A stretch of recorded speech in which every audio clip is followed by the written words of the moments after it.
नमस्कार दोस्तों, मैं हूं दीपक उपाध्याय और आप देख रहे हैं अपना मन पसंदीदा चैनल इंडिया बोलेगा। आज हम आपको बताएंगे कि पंचायत चुनाव में किन बातों का आप ध्यान रखिए तो निश्चित तौर पर आप पंचायत चुनाव में सफल होंगे। तो दोस्तों, आज हम आपको बताएंगे कि सबसे पहले तो अगर आप पंचायत चुनाव लड़ने के इच्छुक हैं तो इन बातों को जरूर जानें। सबसे पहले तो आप देखिए कि आप जिस जगह से चुनाव लड़ने जा रहे हैं वहाँ का आरक्षण की स्थिति क्या है। वह सीट सुरक्षित है कि सामान्य है कि महिला वर्ग विशेष के लिए है या मतलब किस कैटेगरी में है। उसके बाद ही आप वहाँ चुनाव की तैयारी कर सकते हैं। जैसा कि आपको बता दें कि आरक्षण की सूची जारी कर दी गई है। चाहे वो अगर आपको जिला पंचायत अध्यक्ष पद का चुनाव लड़ना है तो आपको जिला पंचायत सदस्य का चुनाव लड़ना होगा। अगर आपको ब्लॉक प्रमुख पद का चुनाव लड़ना है तो आपको बीडीसी का चुनाव लड़ना होगा, यानी क्षेत्र पंचायत सदस्य का चुनाव लड़ना होगा। अगर आपको प्रधान का चुनाव लड़ना है तो जाहिर सी बात है आप गांव से आप चुनाव लड़ेंगे। आपको अगर ग्राम पंचायत सदस्य का चुनाव लड़ना है तो आपको उस गांव का निवासी होना अनिवार्य होगा। और ख़ास तौर पे इन बातों को अगर आप ध्यान रखिए कि अगर आप चुनाव लड़ने वाले हैं, अगर इच्छुक हैं, तो आपका उस इलाके या उस क्षेत्र में 6 महीने से कम रहना अनिवार्य होगा। जहाँ पे आप बनाते खाते हैं आपका वहाँ पे मतदाता सूची में नाम होना अनिवार्य है। बिना मतदाता सूची में नाम हुए आप वहाँ से चुनाव नहीं लड़ सकते।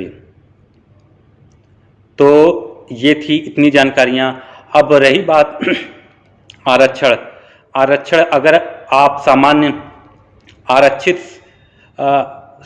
मतलब अगर सीट आरक्षण में है, महिला वर्ग के लिए है, तो वहाँ पे महिलाएं ही चुनाव लड़ सकती हैं।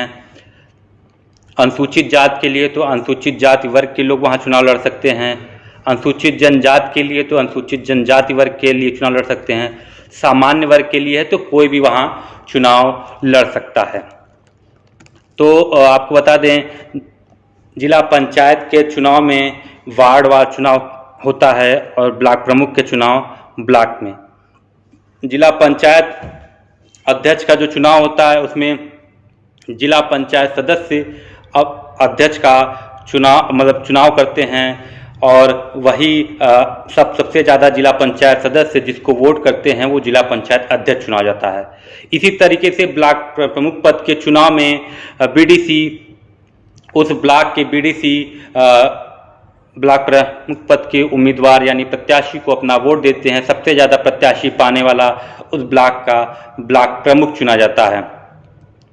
तो आपको बता दें कि यह है कुछ महत्वपूर्ण जानकारियां। साथ ही आपको इन बातों का ध्यान रखना होगा कि जरूरी नहीं कि अगर आप उस वार्ड के हैं तो आप बगल के वार्ड में अगर आपका वहाँ कोई घर है, कोई मकान है, तो आपको उस वार्ड से चुनाव लड़ने के लिए जहाँ के आप मूल मतदाता हैं वहाँ से आपको नाम अपना कटवा के दूसरे जगह जिस वार्ड में आपका मकान है या दुकान है उस क्षेत्र में अगर आप लंबे समय से रह रहे हो तो वहाँ पे भी आप अपना नाम अंकित करवा के आप पंचायत चुनाव में नामांकन कर चुनाव लड़ सकते हैं।